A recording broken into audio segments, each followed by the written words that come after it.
Yung bulaklak ng kalabasa ko, guys. Daming bulaklak. Ayan, magpipitas na naman tayo ng bulaklak. Lagay natin sa ulam natin. Ayan. Ayan, guys. Bulaklak. Ayan, gumaganda na rin ang ating ng ating mga tanim.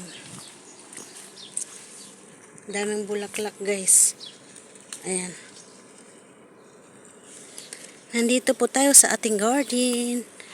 Ayan. Tapos, mayroon na hinog kasi may sira. Tanggalin na natin.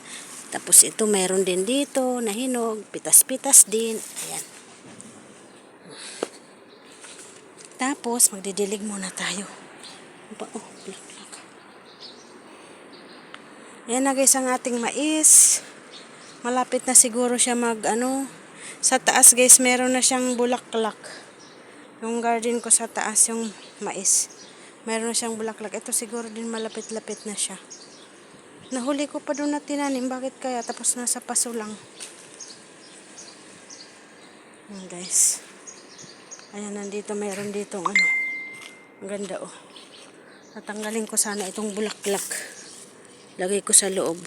Oh. Kaso walang paso. Tumubo lang siya dito.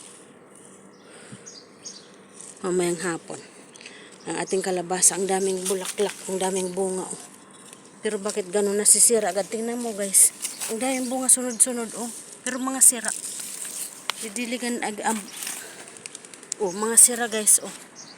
Lahat ng mga ang dami, oh, ayan. Ano kayang problema nito? Didiligan ko, yung kumamaya. Isprahan nga natin. Yan, guys, ang ating mais.